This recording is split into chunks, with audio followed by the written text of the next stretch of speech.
दोस्तों आज मैं हूँ एक ब्रूरी के अंदर, यानी कि एक ऐसी फैक्ट्री जहाँ पे बियर बनाई जाती है। वैसे भी चेक रिपब्लिक जाना जाता है अलग अलग तरह की बियर बनाने के लिए, बहुत फेमस है। तो अगर हम बियर की फैक्ट्री के अंदर ही देखें साइंटिफिक अंडरस्टैंडिंग से कि बेसिकली कैसे कैसे क्या क्या प्रोसेस हो रहा होता है, so that would be so helpful for understanding. So start करते हैं।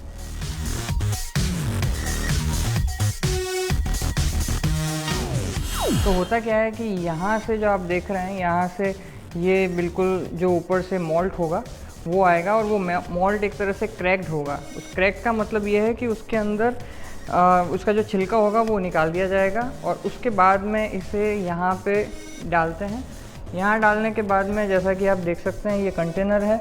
इस कंटेनर के अंदर ये एक तरह से एजिटेट करने के लिए है। नीचे का जो टेम्परेचर है ये टेम्परेचर कंट्रोल होता है, जो ये आप पूरा परफोरेटेड देख रहे हैं। और ये बिल्कुल एक तरह से कंटेनर है जिसके अंदर पूरा हीटेड आपको जो भी रखना है वो आप रख सकते हैं। तो होता क्या है कि जैसे ही इसके अंदर आता है वाटर फ्लश किया जाता है मॉल्ट, अब इसके अंदर वहाँ से मतलब एक तरह से एंजाइम रिलीज़ होते हैं, टिपिकली जो अल्फा एमाइलेज बीटा एमाइलेज है, और वो एंजाइम वहाँ पे स्टार्ट करते हैं जो कॉम्प्लेक्स शुगर है उसको ब्रेक डाउन करने का सिंपल शुगर्स के अंदर। वो ज़रूरी है क्योंकि आगे जाके हमें फर्मेंटेशन करना है, और यीस्ट को सिंपल शुगर के साथ काम करने की आदत है, कॉम्प्लेक्स शुगर के साथ नहीं। फिर ये यहाँ से जैसे आप देखेंगे यहाँ से ट्रांसफ़र होता है। यहाँ से ट्रांसफ़र होने के बाद में इसमें जाता है। इसमें जाने के बाद में अगेन ये यहाँ पे एक जो है वो अलग तरह का इसमें सेटअप है। इस सेटअप के अंदर क्या है कि आप देख सकते हैं ये एक तरह से वहाँ पे आपको खड्डा दिख रहा है, तो जो भी जो छिलके का या जो कोई ऐसा मटेरियल है अनवांटेड है वो इसके अंदर चला जाएगा, इस छेद के अंदर होते हुए वापस वहाँ से एक तरह से वो बाहर निकाल दिया जाएगा। और बाकी का जो भी एक तरह से शुगरी मटेरियल हो चुका है उसको ये यहाँ पे एक तरह से जो छिलके वाला मटेरियल निकालने के बाद में इसको फिर से वापस इसके अंदर लेके आया जाता है। और फिर से जब इस कंटेनर के अंदर लाया जाता है तो अब नेक्स्ट काम होता है कि इसके अंदर किस तरीके से अलग अलग तरह का बिटरनेस लाई जाए।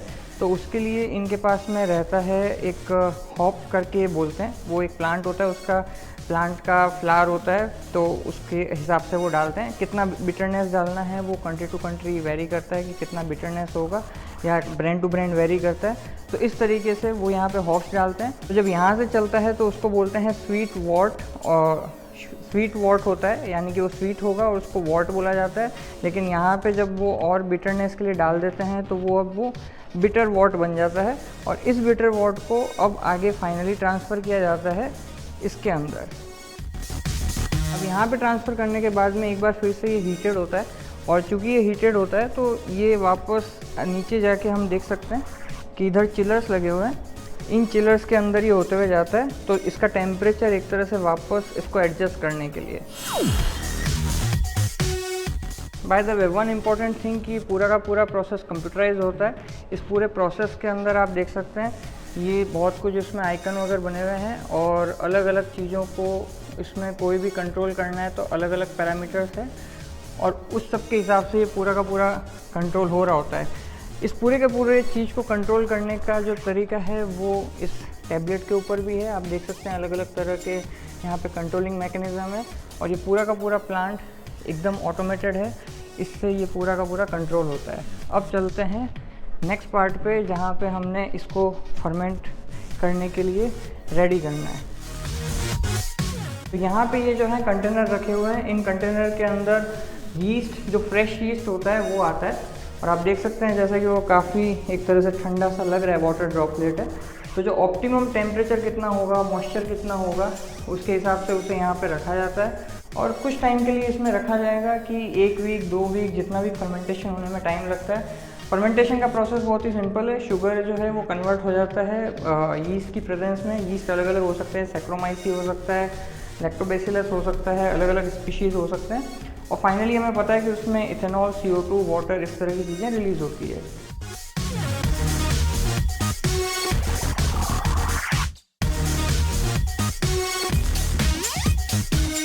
जब एक बार ये काम हो जाता है तो उसके बाद में आता है मामला यहाँ पे। यहाँ पे भी फर्मेंटेशन के कुछ इन्होंने टैंक बना रखे हैं जहाँ पे ये सारा काम होता है। ये आप देख सकते हैं अलग अलग तरह के पाइपलाइन हैं। फॉर एग्जांपल ये स्टरलाइज वाटर जाने का है, CO2 गैस जाने का है, ये इस तरह से मान लीजिए CIP करना है, क्लीनिंग इन प्लेस, जो एक तरह से जाएगा फिर वापस से जो रिटर्न होगा, ये बियर जो आएगी बाहर, इस तरह से इन्होंने अलग अलग पाइपलाइन दे रखी है।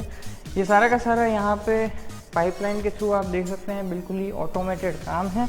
और फॉर एग्जांपल इसके अंदर इन्होंने कुछ भी जैसे फर्मेंटेशन पे लगाया, तो फर्मेंटेशन में लगाने के बाद में ये सारा का सारा जो यीस्ट होगा वो यहाँ पे धीरे धीरे सेटल हो जाएगा और उसको यहाँ से निकाल दिया जाएगा। और अगर वो उसमें से बदबू आने लग गई है कुछ भी है तो इस नाली के थ्रू, इसे ड्रेन के थ्रू इसको बाहर फ्लश कर दिया जाएगा। और नहीं तो हो सकता है उसे रीयूज़ भी किया जाए। इसके अलावा इसके अंदर CO2 का आपने देखा था कि इनलेट आ रहा था वहाँ से, तो CO2 बहुत ज़रूरी है, क्योंकि CO2 अगर नहीं होगा तो उसकी जगह ऑक्सीजन ले लेगा और जैसे ही ऑक्सीजन ले लेगा तो एकदम परफेक्ट कंडीशन बन जाएगी बहुत कुछ बैक्टीरियल कंटेमिनेशन और बहुत कुछ हार्बर करने के लिए। तो जब भी कुछ ट्रांसफ़र किया जाता है एक जगह से दूसरी जगह तो ये हमेशा ध्यान रखा जाता है कि उसके अंदर CO2 गैस ज़रूर हो पहले से कंटेनर के अंदर प्री फिल्ड हो। और जो CO2 गैस एक्स्ट्रा बन जाती है वो जैसे कि उस पाइप से ऊपर से होते हुए यहाँ पे आती है। यहाँ पे रेगुलेटर लगा रखा है इन्होंने, इस रेगुलेटर से होते हुए ये देखिए यहाँ से वो जाती है गैस, और वो गैस आगे जाके जहाँ जहाँ पे उसको रिलीज़ होना होगा वो हो जाएगी। और इस तरीके से जो एक्स्ट्रा CO2 होगी वो निकल जाएगी, जो काम की CO2 होगी वो फिर से रीयूज़ हो जाएगी। अगर कई बार इनको सैनिटेशन का काम करना होता है तो सैनिटेशन अक्सर यहाँ पे होता है, ये पूरे के पूरे प्रोसेस के अंदर, जिसमें ये सैनिटेशन बहुत अच्छे से करते हैं। अदरवाइज़ इनको पूरी फैसिलिटी के लिए किसी भी तरह का कुछ भी एक तरह से ऐसा नहीं है कि कपड़े पहन के या करना होता है। सैनिटेशन सारा का सारा अंदर ही रहता है और सारा का सारा काम अंदर स्टेनलेस स्टील में होता है, जिससे कि रस्टिंग का या कोई प्रॉब्लम ना हो। एंड ही इज़ होजा, जो कि ये पूरा का पूरा सेटअप संभालते हैं, and he is the one who has guided me, so thank you very much for all this thing, and yes, he has set up the plant in Pune as well. तो मेरा नाम है प्रियंक, आप देख रहे थे बीइंग साइंटिस्ट। फिर आपसे मुलाकात होगी। जय विज्ञान।